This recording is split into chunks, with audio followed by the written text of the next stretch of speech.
ইনশাআল্লাহ যদি এই বাংলাদেশে তাহলে ইসলামী আন্দোলন বাংলাদেশের বিকল্প আর কোনো মার্কা আর কোনো দল এই বাংলাদেশে নাই। আমরা আওয়ামী ফ্যাসিস্ট বিএনপির শাসন দেখেছি, জাতীয় পার্টির শাসন দেখেছি। আমরা জুলাই অভ্যুত্থানের পরে আমরা চেয়েছিলাম যে বাংলাদেশ একটি কল্যাণমুখী রাষ্ট্রে পরিণত হবে, কিন্তু দুঃখজনক হলেও সত্য আমরা যা দেখছি যে এখন বর্তমান বাংলাদেশে চাঁদাবাজের মতো ঘটনা ঘটতেছে। দিন দুপুরে মানুষকে পাথর মেরে হত্যা করা হচ্ছে, ঠিক কিনা?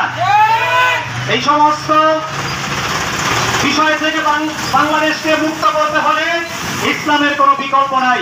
এই জন্য আপনাদের কাছে আমার আহ্বান থাকবে, আগামী নির্বাচনে হাতপাকা মার্কার প্রার্থীকে ভোট দিয়ে জয়যুক্ত করবেন, বিশ্বাস চরমনাইকে জয়যুক্ত করবেন। সংগ্রামী এলাকাবাসী, এখন আপনাদের সামনে বক্তব্য রাখবেন ইসলামী আন্দোলন বাংলাদেশ রংপুর 2 আসনের তারাগঞ্জ বদরগঞ্জের সংসদ সদস্য পদপ্রার্থী জননেতা বিশিষ্ট আলেমে দ্বীন আলহাজ হযরত মাওলানা আশরাফ আলী সাহেব। আলহাজ হযরত মাওলানা আশরাফ আলী সাহেব।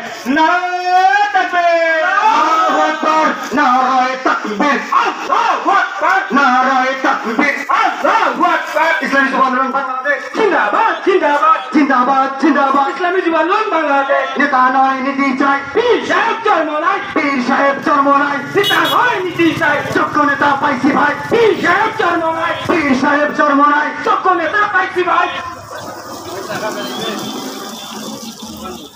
আসসালামু আলাইকুম ওয়া রাহমাতুল্লাহি ওয়া বারাকাতুহু। আমরা সর্বপ্রথম সেই মহান রব্বুল আলামিনের দরবারে শুকরিয়া জ্ঞাপন করি, যিনি আমাদেরকে আজকের যুব আন্দোলনের নবম বার্ষিকীতে এই র্যালিতে আসার আমাদের সুযোগ করে দিয়েছেন। এই জন্য সকলে বলি আলহামদুলিল্লাহ। আমি এলাকাবাসীকে অবগত করতে চাই, আপনারা সকলেই অবগত আছেন বাংলাদেশের অবস্থান সম্পর্কে। বাংলাদেশ অবস্থান সম্পর্কে আপনারা জানাই আছেন যে আপনারা আওয়ামী লীগ, বিএনপি, জাতীয় পার্টি সবাইকে ভোট দিয়েছেন। ভোট দিয়ে আপনারা কি পেয়েছেন সেটা আপনাদের ভালো জানেন। এই জন্য আমরা অনুরোধ করব ইসলামের পক্ষে, কোরআনের পক্ষে, হাদিসের পক্ষে, খাস করে ইসলামী আন্দোলন বাংলাদেশ বিশ্বাস চরমনাইয়ের হাত পাকার পক্ষে আপনারা থেকে বাংলাদেশে হাত পাকা মার্কা প্রার্থীকে জয়যুক্ত করেন। ইনশাআল্লাহ আমাদের দেশে শান্তি